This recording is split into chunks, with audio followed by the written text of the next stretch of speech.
Glória a Deus. Louvado seja o Senhor nesta noite abençoada que está nos visitando em nome de Jesus. Amém? Oh, aleluia. Aproveitando que você está de pé, os que não estão, fiquem, por favor, em nome de Jesus. E abram as vossas Bíblias no livro do Espírito Santo de Deus, Atos dos Apóstolos, capítulo de número 9, onde nós vamos meditar na palavra do Senhor a partir do versículo de número 10. Livro do Espírito Santo de Deus, Atos dos Apóstolos, 9, versículo 10. Aleluia, Deus. Amém? Glória, glória, glória. Diz assim a palavra do Senhor nesse lugar: E havia em Damasco um certo discípulo chamado Ananias, e disse-lhes o Senhor em visão: Ananias. E ele respondeu: Eis-me aqui, Senhor. E disse-lhe o Senhor: Levanta-te, vai à rua chamada direita, e pergunta em casa de Judas por um homem de Tarso chamado Saulo, pois eis que ele está orando.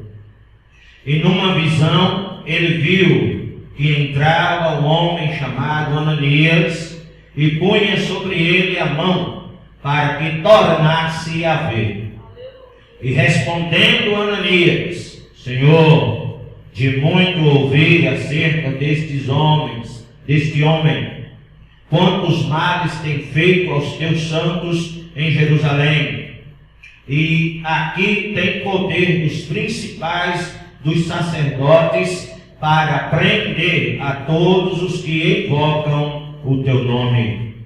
Disse-lhe, porém, o Senhor: Vai, porque este é para mim um vaso escolhido para levar o meu nome diante dos gentios e dos reis e dos filhos de Israel. Feche seus olhos. Deus, Pai Santo querido, em nome do teu Filho Jesus, nós louvamos, exaltamos, engrandecemos o teu nome neste lugar, nesta casa de oração, que há 40 anos se ergueu, Senhor, para que o Senhor viesse habitar aqui dentro e fazer, Senhor, aquilo que nós mais precisamos. Nós confiamos no Senhor e sabemos que sem o Senhor nós não chegaríamos a lugar nenhum, não alcançaríamos lugar nenhum. Então, em nome de Jesus, que nesta noite, Senhor, o Senhor possa continuar conosco, que tua mão continue direcionada sobre este lugar. Neste momento, de mim eu não tenho nada a passar para esta igreja, mas eu sei que o Senhor tem. O Senhor está falando, o Senhor tem se pronunciado, o Senhor tem agido dentro desta casa de oração, o Senhor tem se manifestado. Então me usa a minha boca mais uma vez para falar o que o povo precisa ouvir, em nome de Jesus. Você pode glorificar o Senhor? Sente-se em nome do Senhor Jesus. Amém? Esta passagem bíblica é muito forte. Eu gosto muito, já ministrei isso muitas vezes, sobre a presença da Trindade na vida do apóstolo Paulo. Considerado por muitos o 13º apóstolo de Cristo. Um homem que recebeu de Deus, por causa da teimosia de Pedro, uma grande oportunidade de servir o Senhor de forma poderosa. Um homem diferenciado de muitos, instruído na palavra do Senhor, mas que antes dessa situação aqui acontecer estava completamente cego. Era religioso, era um homem que buscava defender a palavra do Senhor, firmado no Pentateuco, no Torá, nos 5 livros da palavra do Senhor. E ele não acreditava no que a população fora dizia sobre Jesus ser o Messias, Jesus ser o guardião da porta, e somente por ela seria possível termos acesso às mansões celestiais, às ruas de ouro. Glória a Jesus.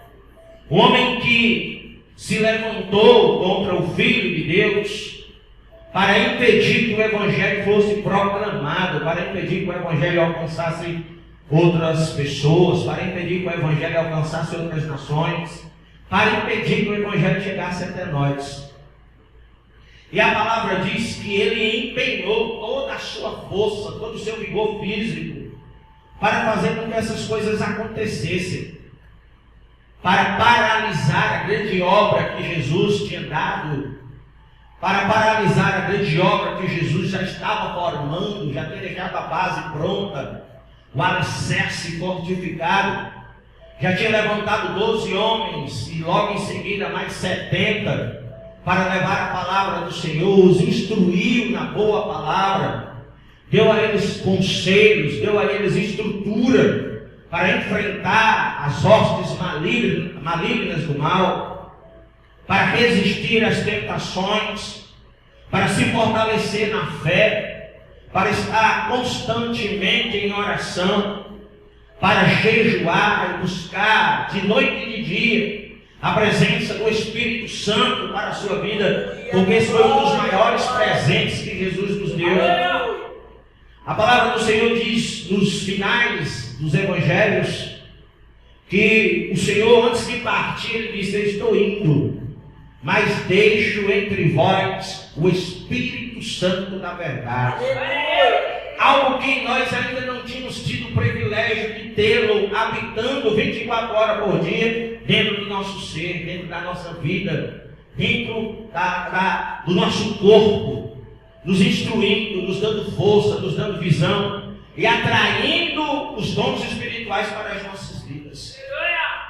A presença do Espírito Santo na terra era aleatória, conforme a vontade do Senhor se derramava sobre a vida de alguns poucos.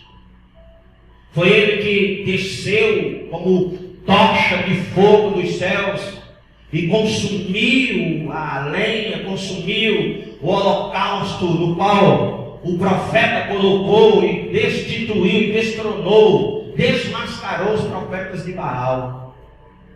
Foi Ele que desceu com uma força extraordinária sobre a vida de Sansão e fez com que Sansão carregasse um portão de 500 mil quilos nas mãos, como se estivesse carregando um pacote de bolacha.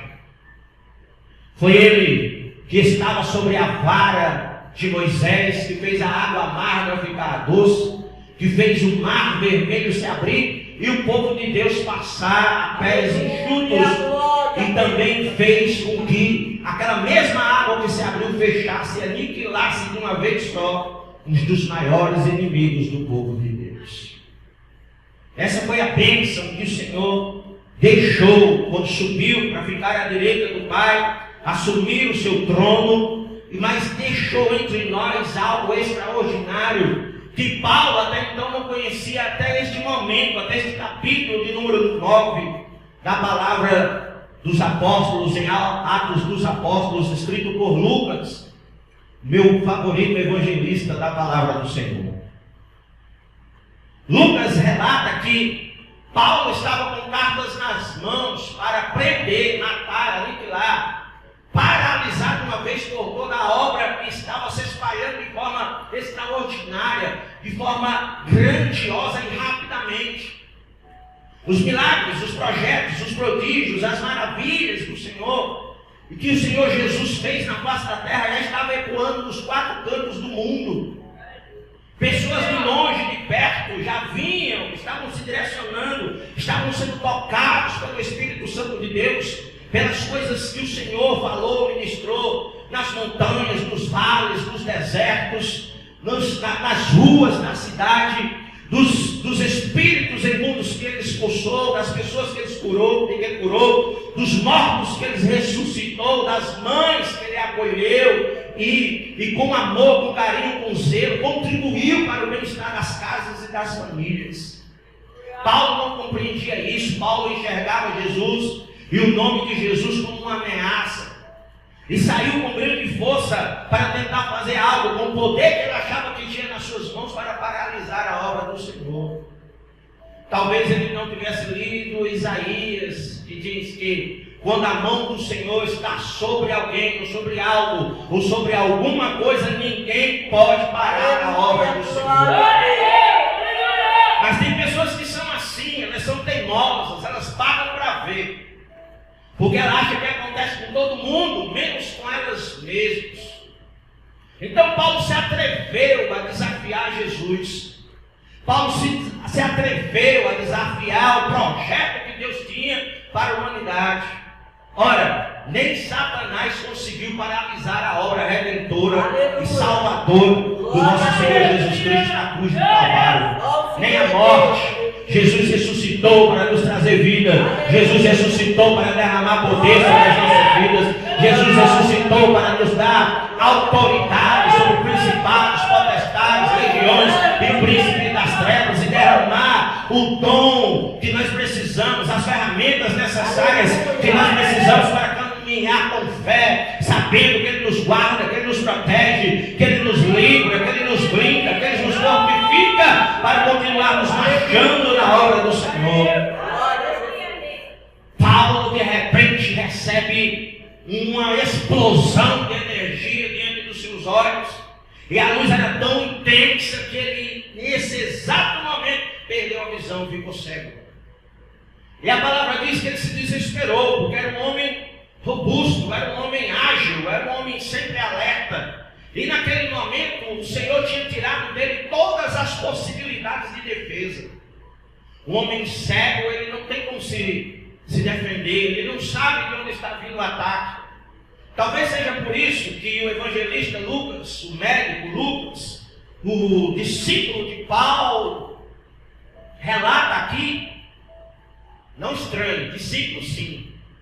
Essa passagem bíblica foi escrita depois desses acontecimentos e relatada pelo próprio Paulo para o seu discípulo. Por isso que ele relatou. Naquele momento Paulo estava tão perturbado, tão indefeso, que a Bíblia diz que ele usou a única estratégia que podia fazer naquele momento. Qual foi? Golpear o ar. Porque ele não tinha certeza de onde estava vindo o que ele achava que era inimigo. A Bíblia diz que ele golpeava o ar. Algumas pessoas dizem, eu até já cometi esse erro, que Paulo caiu no cavalo. Não, a palavra não fala que ele caiu no cavalo. A palavra fala que ele foi atacado pela presença poderosa do Senhor Jesus Cristo, que tomou a visão dele, retirou todas as forças dele para mostrar o poder, a magnitude, a autoridade que Deus tem sobre todas as coisas. Então Paulo golpeava o ar, tentando se defender, achando que a água estava vindo para tirar a vida dele, mas não sabia Paulo que o que estava vindo não era para tirar a vida, era para mudar a vida, era para transformar a vida, era para renovar a vida, era para abrir um novo tempo, uma nova história. Deus queria usar aquele homem com grande autoridade na face da terra.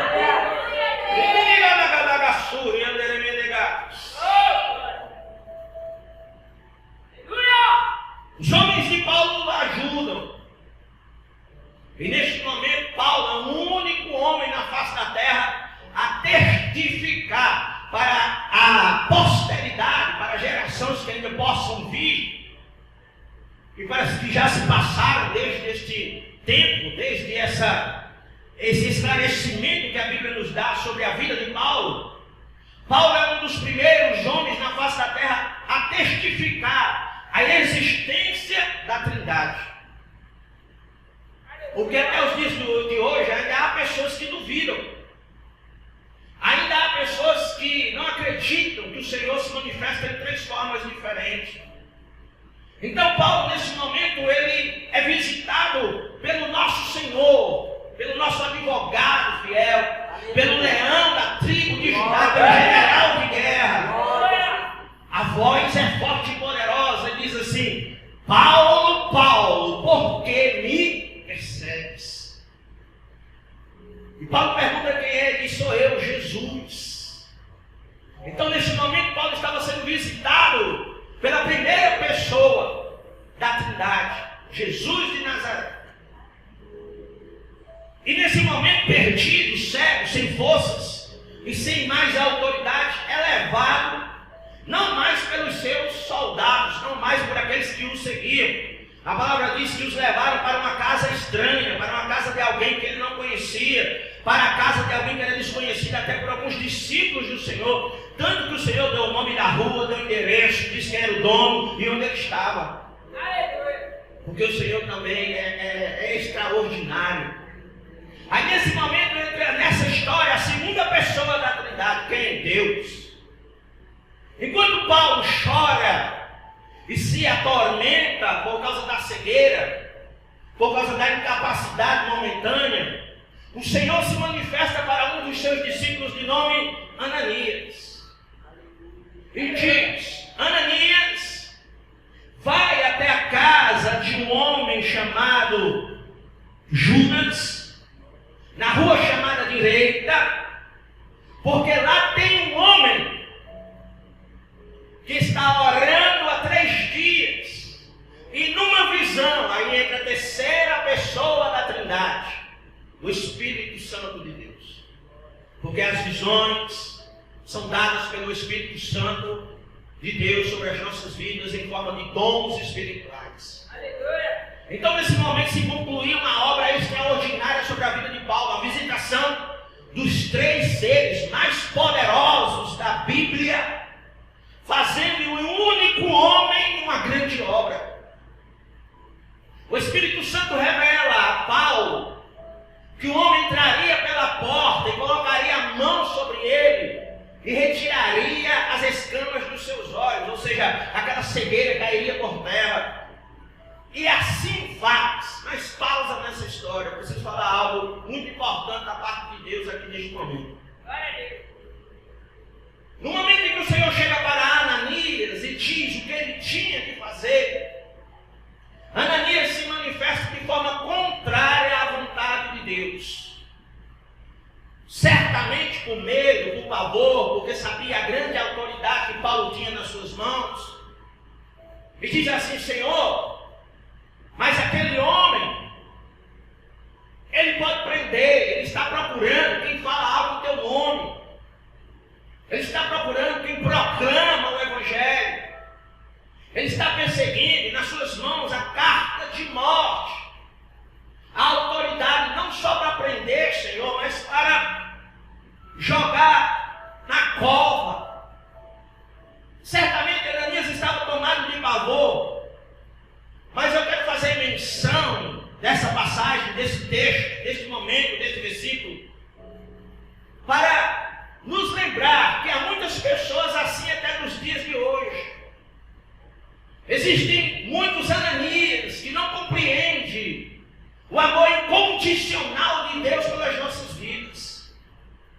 Existem muitas pessoas que não aceitam como uma ex-prostituta, como um ex-ladrão, como um ex-presidiário, como um ex-assassino, como um ex-drogado, como um ex-dono de boca, de fumo, pode ser visitado por Deus e ter a sua vida transformada, não para pior e nem para a morte, mas para a vida e para uma grande obra na face da terra. Aleluia! O Senhor estava dizendo a Ananias que ele amava, independente do que nós somos. Melhor, vou recapitular, refazer a frase. O Senhor estava expondo para Ananias que ele ama, independente dos nossos pecados e das nossas transgressões. Mas isso também não nos dá aval para pecar conforme a nossa vontade, conforme o nosso desejo, porque a paciência de Deus também tem limite. Mas nesse momento, o Senhor estava mostrando para Ananias que o que o Senhor Jesus estava fazendo e veio fazer foi dar uma oportunidade que até então nós não tínhamos. Jesus morreu na cruz do Calvário por mim e por você, para que fosse possível, através de uma simples oração, de um simples pensamento de arrependimento, de uma simples mudança de vida e de comportamento, alcançarmos um nível espiritual diferenciado diante da sua presença. Isso até então, a olhos naturais, era impossível de se acreditar, mas Jesus veio para transformar o impossível em possível. O evangelista João Marcos diz isso no seu capítulo de número 6, que ele veio e ele é especialista em fazer com que as coisas impossíveis se tornem possíveis. Ananias levanta um argumento dizendo que Paulo não merecia. E neste momento, Ananias ele comete algo que já havia se manifestado lá no livro da criação, capítulo de número 4. Eu te convido para abrir Gênesis, capítulo de número 4.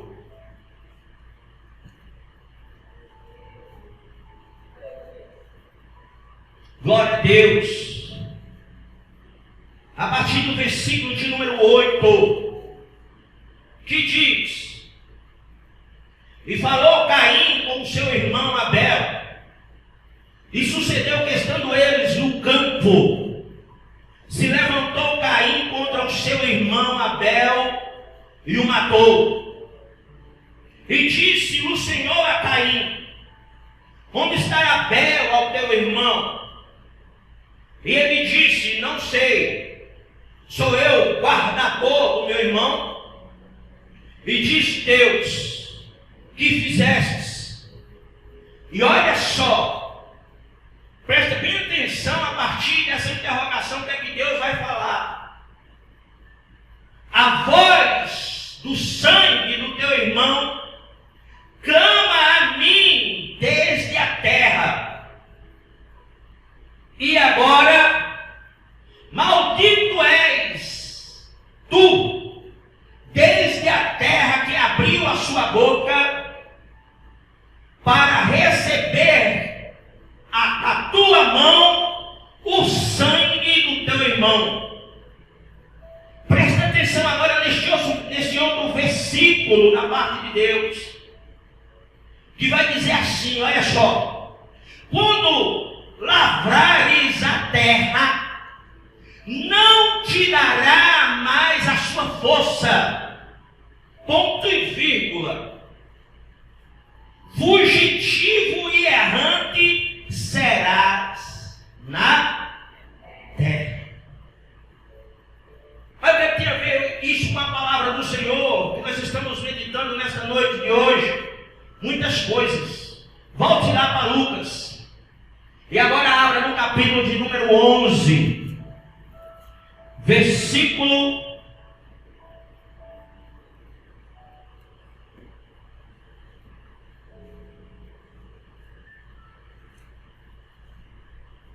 no capítulo número 11, não precisa abrir não, vou só mencionar, que vai dizer: Desde o sangue de Abel até o sangue de Zacarias, que foi morto entre o altar e o santuário, sim, eu vos digo, a esta geração se pedirão contas. Vou explicar. O que Ananias não entendia é que havia uma maldição da parte de Deus lançada sobre os moradores da terra. Que maldição era essa? Que aquele que derramasse sangue inocente desde Abel, desde a passagem bíblica de Caim e Abel, aquele que derramasse do sangue inocente sobre a terra, viveria debaixo de uma terrível maldição. Que maldição é essa? A maldição da escassez. O Senhor disse àquele irmão malvado que matou o outro por inveja, porque Deus tinha o abençoado muito mais do que ele, que a partir daquele momento ele ia trabalhar, ele ia se esforçar, mas a terra não ia mais dar a ele o seu fruto. A terra não ia dar mais a ele mantimento. A terra não ia dar mais a ele sustento. A terra não ia mais gerar para ele nada que viesse suprir a sua necessidade. Tanto que Caim fala para aquele irmão fala para o Senhor e diz assim: grande e terrível é esse castigo para comigo e eu não posso suportá-lo. Tempos depois, um epístolas, que nós não podemos usar a boca do Senhor, que o Senhor nos deu, da mesma boca que sai bênção e também profere maldição, para julgar, para acusar, para apontar, para defamar, para fazer fofoca dos irmãos. Ele ainda diz assim nas suas epístolas, porque quando falamos de alguém, quando denegrimos alguém, quando apontamos alguém, quando falamos mal de alguém, é como se o sangue daquela pessoa estivesse sendo derramado na terra. Ou seja, este é o grande motivo e significado que nos dias atuais, muitos homens, mulheres de Deus, que são capazes, extraordinária inteligência, estar passando por necessidade, portas estarem se fechando, caminhos estarem se quebrando, laços sendo jogados, setas sendo alcançadas, se cumprindo também Deuteronômio, capítulo de número 28, que quando nós estamos fora dos princípios e da vontade de Deus, não são as bênçãos que correm até nós, mas as maldições que correm atrás daqueles que são desobedientes, que não querem ouvir e ainda usam a sua boca para falar mal do próximo. Então o que Ananias fazia aqui era atrair para si uma maldição, era atrair para si a vontade que caiu de Deus sobre a vida daquele irmão malvado. Então, irmão, essa é uma resposta que muita gente busca encontrar e nunca encontrou, nunca achou, nunca entendeu, porque está tudo dando errado, porque está tudo se fechando, porque nada se conclui, porque o céu parece ser de bronze, porque o diabo está trazendo problemas e mais problemas todos os dias. Simples, feche a boca,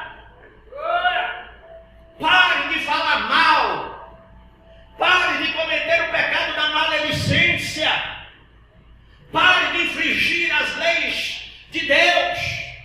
Nós não fomos chamados para acusar, nós não fomos chamados para determinar quem deve ser abençoado ou não, nós não fomos chamados para apontar ninguém.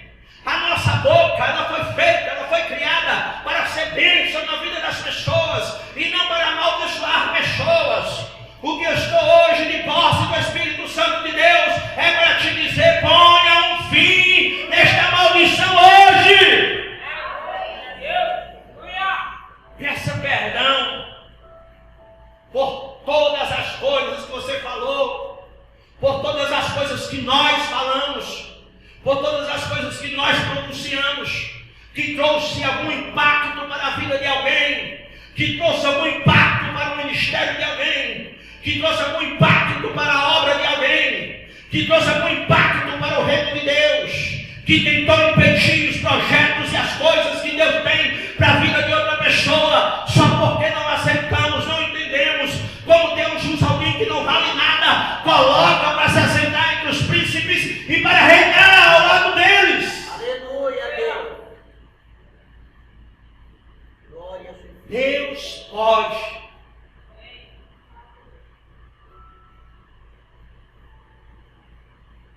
Porque a obra não para. E o nosso não pode impedir os projetos de Deus. Quando nos recusamos, somos substituídos. Aqui havia uma substituição.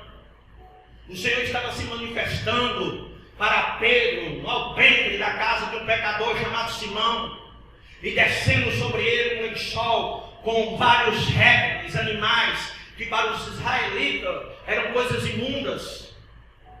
E o Senhor descia e dizia: come, Pedro. E Pedro dizia: eu não, Senhor. E o Senhor por 3 vezes disse: come, Pedro. E Pedro dizia: eu não, Senhor. Por isso, Senhor, levanta Paulo.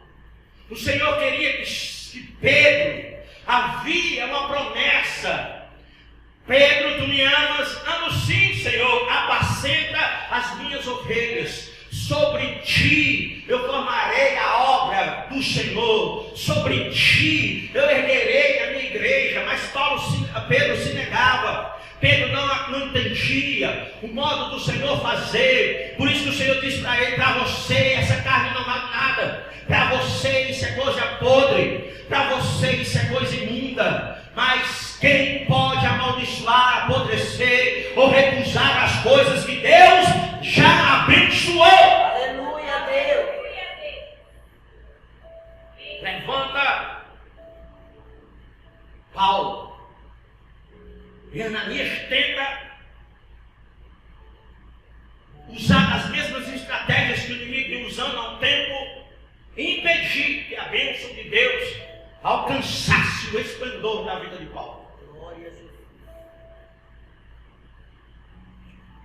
Cria argumentos, gera narrativas, mas o Senhor cala a boca dele de uma vez por todas e diz assim: vai, porque para mim ele é um vaso escolhido. Aleluia, glória a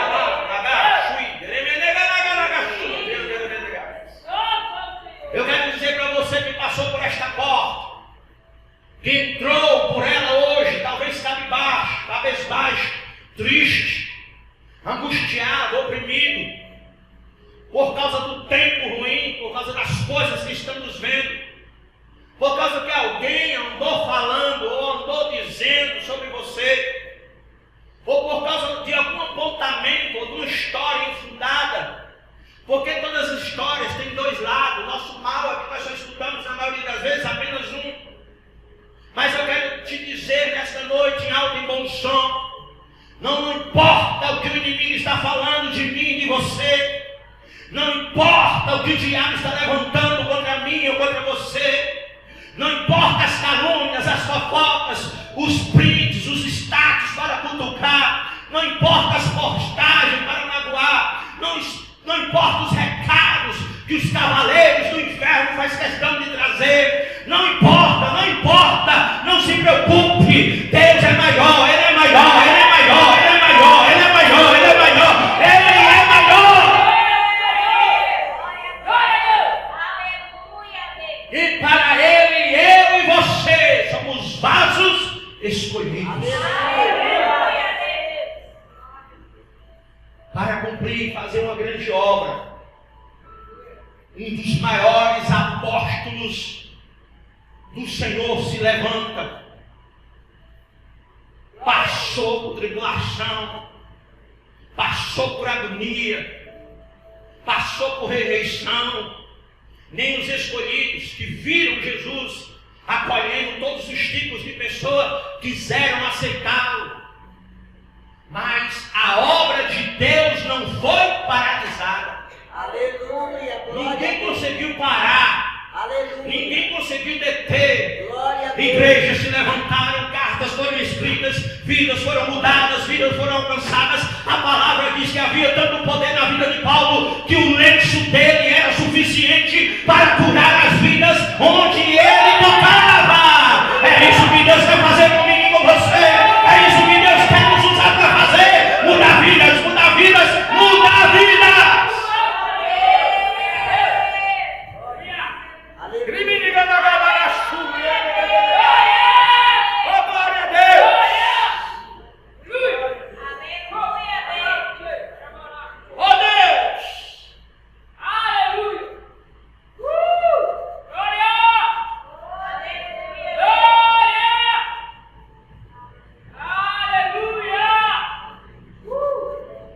Deixa falar, deixa apontar, deixa esclarecer. Não sabe o que eles estão buscando para a cabeça, não sabe que o fruto da terra está secando e murchando para as pessoas que agem desta forma. Depois nós vamos ouvir falar, mas nada poderemos fazer. Porque a maldição que enviou foi Deus, e só quem pode revogar é Ele. Que esta palavra, que falou muito ao meu coração neste dia, vale também ao seu. Pare de se portar, pare de dar ouvido ao inferno, pare de buscar a aprovação do homem, pare de querer receber a aprovação do homem. Você tem uma grande obra para fazer, há um grande projeto sobre a sua vida, há algo muito importante que Deus quer te usar para concluir e para alterar e para modificar vidas que vão passar pelo seu caminho. Não recue, não baixe a cabeça, não retorne, não se entristeça, não volte atrás, porque você é vaso escolhido. Levante, meu irmão. Eu quero orar por você nesta noite.